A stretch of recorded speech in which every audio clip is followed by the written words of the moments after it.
नमस्कार, मैं हूं doctor Saifi Arsiwala, senior cardiac surgeon, Kota heart institute, Kota, Rajasthan से बोल रहा हूं। क्या ऐसा हो सकता है कि किसी को हार्ट अटैक आए और जब हम एंजियोग्राफी करें तो एंजियोग्राफी में कोई ब्लॉकेजेस ना निकले? तो क्या उसे हार्ट अटैक था, और हार्ट अटैक था तो क्या कारण था? तो आज इस वीडियो में हम इसके बारे में चर्चा करेंगे। सबसे पहले मैं एक मरीज़ के बारे में बताऊंगा। एक महिला जिसकी वह 65 वर्ष की थी, उसे 2-4 दिनों से कुछ उनके घर पे कार्यक्रम था, जिसके कारण उसे शारीरिक काफ़ी हार्डमारी उठानी पड़ी। उसके बाद 2 दिन बाद कुछ ऐसे हादसे हुए, कुछ ऐसे समाचार मिले जिससे उन्हें मानसिक तनाव भी हुआ, और फिर 1 दिन बाद उन्हें सडनली चेस्ट पेन हुई। चेस्ट पेन के बाद उन्हें हॉस्पिटल ले जाया गया, ईसीजी कराया गया, ईसीजी एबनॉर्मल था। उसके बाद कार्डियक एंजाइम्स किए, कार्डियक एंजाइम्स भी ज़्यादा है। उसके बाद इकोकार्डियोग्राफी की, इकोकार्डियोग्राफी में उनका हार्ट फंक्शन कमज़ोर था। तो साहजिक है कि हम एंजियोग्राफी एडवाइस करते हैं। एंजियोग्राफी करने के बाद ये पता चला कि नाड़ियों में कोई ब्लॉकेजेस नहीं थे। तो फिर ये सारी चीज़ों का कारण क्या था? जब कभी भी किसी मरीज़ को चेस्ट पेन होती है और उसे हॉस्पिटल ले जाया जाता है, तो उसका ईसीजी अगर एबनॉर्मल है, एंजाइम्स ज़्यादा रेज्ड है, इकोकार्डियोग्राफी पे हार्ट फंक्शन कमज़ोर है, और जब हम उसे एंजियोग्राफी एडवाइस करते हैं और एंजियोग्राफी में कोई ब्लॉकेजेस नहीं आते, तो एक संशय होता है मरीज़ के दिल में कि क्या डायग्नोसिस गलत था। नहीं, ऐसा नहीं था। मरीज़ को ज़रूर से हार्ट अटैक आया था, लेकिन ब्लॉकेजेस के बिना ही उसे हार्ट अटैक आया था। इस बीमारी को हम ब्रोकन हार्ट सिंड्रोम कहते हैं या स्ट्रेस कार्डियोमायोपैथी कहते हैं।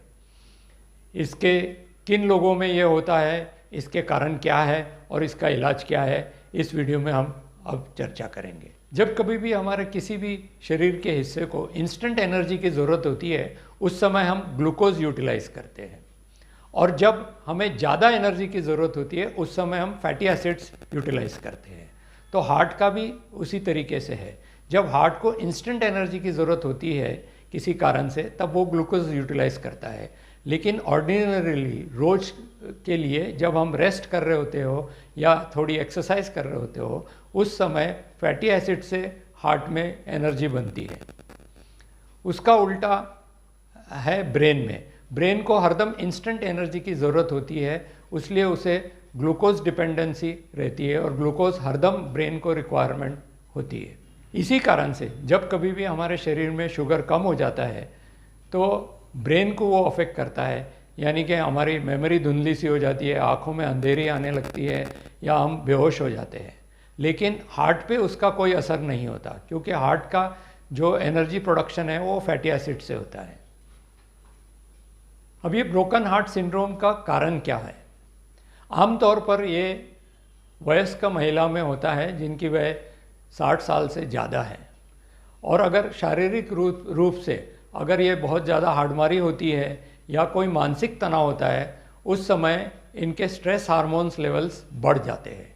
स्ट्रेस हार्मोन लेवल्स बढ़ने से ये हार्ट के ऊपर असर करते हैं और हार्ट को डैमेज करते हैं। उस समय हार्ट को इंस्टेंट एनर्जी की ज़रूरत होती है, इसलिए वो ग्लूकोज यूटिलाइज करता है, और जब कभी भी हार्ट ग्लूकोज यूटिलाइज करता है तो उसका फंक्शन कम हो जाता है। तो इसी कारण से हम जब इकोकार्डियोग्राफी करते हैं तो हार्ट फंक्शन हमें कम मिलता है, और यह स्ट्रेस हार्मोन की वजह से हार्ट में कुछ डैमेज होता है। जब कभी भी हार्ट में डैमेज होता है तो उस व्यक्ति को चेस्ट पेन हो सकती है। चेस्ट पेन के साथ साथ एंजाइम्स बढ़ते हैं, ईसीजी एबनॉर्मल आता है, और इको पे हार्ट फंक्शन कमज़ोर होता है। तो ये सारे लक्षण हार्ट डैमेज के हैं, और हार्ट डैमेज ये स्ट्रेस के कारण होता है, क्योंकि स्ट्रेस के कारण ये जब कैटेकोलामाइंस यानी कि स्ट्रेस हार्मोन्स जब रिलीज़ होते हैं तो ये हार्ट पे बुरा असर करते हैं। आमतौर पे लगभग 90% मरीज़ महिलाएं होती हैं जिन्हें ब्रोकन हार्ट सिंड्रोम होता है, और जो महिलाएं जवान हैं उन्हें ज़्यादातर शारीरिक हार्डमारी के लिए ये सिम्टम्स आ सकते हैं, और जो वयस्क महिला है जिनकी वयस 60 साल से ज़्यादा है, उन्हें कुछ न कुछ मानसिक तनाव के कारण ये सिम्टम्स आते हैं। इसका डायग्नोसिस ये है कि जब कभी भी किसी को चेस्ट पेन होती है, ईसीजी एबनॉर्मल है, इकोकार्डियोग्राफी एबनॉर्मल है, एंजाइम्स बढ़े हुए हैं, लेकिन एंजियोग्राफी पे अगर कोई ब्लॉकेजेस नहीं है तो इसे हम ब्रोकन हार्ट सिंड्रोम या स्ट्रेस कार्डियोमायोपैथी के नाम से जानते हैं। इसका इलाज वही है जो हम हार्ट अटैक के लिए करते हैं। वो सारी सावधानियां बरतनी है जो हार्ट अटैक में बरतते हैं, वही दवाइयाँ देते हैं जो हार्ट अटैक में दी जाती हैं। कई बार हार्ट कमज़ोर होने के कारण कुछ कॉम्प्लिकेशंस हो सकते हैं, जैसे कि हार्ट फेलियर हो सकता है, और हार्ट फेलियर के लिए कई बार मरीज़ को वेंटिलेटर पे भी रखना पड़ सकता है या फिर इंट्रायोटिक बलून पंप की सहायता भी लेनी पड़ सकती है। आम तौर पे अगर हार्ट का डैमेज ज़्यादा नहीं हुआ है तो ये बीमारी लगभग रिवर्सिबल है और 2 से 3 महीने में ये पूरी तरीके से ठीक हो जाती है, हार्ट फंक्शन ऑलमोस्ट नॉर्मलाइज हो जाता है। लेकिन अगर हार्ट का डैमेज बहुत ज़्यादा होता है तो उस समय पूरी तरीके से ये बीमारी ठीक नहीं होती। और एक तबका है जिन लोगों को ये इसी तरीके से हार्ट अटैक आ सकता है लेकिन ब्लॉकेजेस नहीं मिलते, वो तबका है जो तंबाकू का सेवन करता है और सुपारी खाता है, पान सुपारी खाते हैं। इन लोगों में कोरोनरी स्पैज़म्स काफ़ी पाए जाते हैं, और जब कभी भी कोरोनरी स्पैज़म होता है यानी कि कोरोनरी आर्टरी एकदम से सिकुड़ जाती है और ब्लड सप्लाई हार्ट का बंद हो जाता है, उस समय हार्ट अटैक आता है।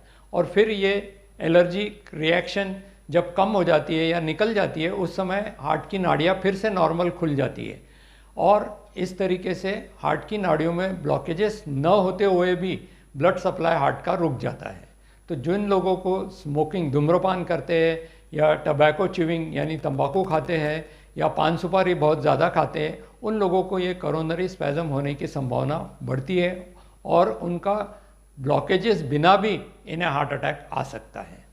शारीरिक हार्टमारी सिर्फ भागा दौड़ी से नहीं, बल्कि कई बार कोई एक्सीडेंट हो गया या कोई लंबी बीमारी हो गई या कोरोना जैसे कोई इन्फ्लेमेटरी बीमारी हुई, उसके कारण भी ये सारे सिम्टम्स आ सकते हैं और हार्ट अटैक आ सकता है। तो हमें ये सारी चीज़ों के सावधानी बरतनी है और इससे घबराना नहीं है। अगर ब्रोकन हार्ट सिंड्रोम है और अगर नाड़ियों में कोई ब्लॉकेजेस नहीं है और डैमेज हमारे हार्ट को अगर ज़्यादा नहीं हुआ है तो ये पूरी तरह से ठीक होता है। मेरा इस ब्रोकन हार्ट सिंड्रोम का वीडियो आपको पसंद आया हो और अगर आपको पसंद आया हो तो आप लाइक का बटन दबा के इसे और प्रोत्साहित मुझे कर सकते हो। इसी के साथ धन्यवाद। जय हिंद।